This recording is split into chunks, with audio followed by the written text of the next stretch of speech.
And put your hands together for Daniel Norfish!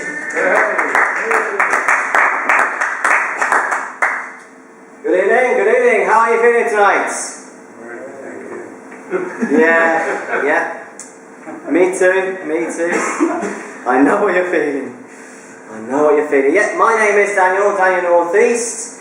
I live in the southwest of Poland. My nickname is The Compass. I could not find this place. By the way, does anyone know where Concret is? Here. Good. Okay, now, I don't know if you've noticed, but the abbreviation of stand-up comedy comedians is SUC, suck. So basically, you've all come here tonight to listen to suckers. Congratulations! And thank you. Now, I got into stand-up comedy. I did a course in London, and it was a fascinating time. Fascinating. You know, I met a lot of interesting people, and I was asked to say something. One person asked me to say something about hemorrhoids.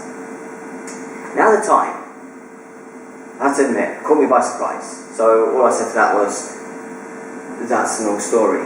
Duh. But I gave it some thought, and what I can say is that hemorrhoid is arguably the cruelest name you could give to a child. I mean, imagine a little hemorrhoid sitter going through life at school. That poor kid would be the punchline of every stand-up, sit-down joke. And the teachers, they wouldn't make it any easier. They'd be like, hemorrhoid, sit down. But it's up to the parents to choose the names. Is anybody pregnant here tonight? Well, that would be a surprise. That would be a surprise if somebody said yes. I'd have to go home because I wouldn't know how to reply to that. No, honestly, it's not a name for a child, but I wouldn't be surprised if I came along, across a hemorrhoid sitter. I wouldn't. Because, the parents of today, they're changing with the times and they're getting weird, just to make a child happy, they're using technology nowadays. When I was growing up, it was soft toys, matchbox cars, maybe a Lego here and there. But nowadays it's iPhones, computers, and you have to have internet access. No internet access, Mommy, Daddy, why don't you love me? It's exactly the reaction you get nowadays. Honestly, times are changing. But I look at my invisible watch, it's not noon anymore. Another thing that happened to me when I was doing the course. Still can't believe it happened next. I was at home, it was in the evening time, and I walked in to the kitchen because I wanted to make myself a cup of tea. And I was actually in the process of making a cup of tea because the water was boiling. I just went to check if it had stopped boiling, and there was a mist in my kitchen, a mist in my kitchen, a mist in my kitchen. It caught me by surprise. I couldn't believe my eyes. They're falling out. But this was true. How'd you get a mist in your kitchen? I looked around. The windows were shut. I looked around. The front door was shut. I looked some more. There were no footprints on my kitchen floor, so how?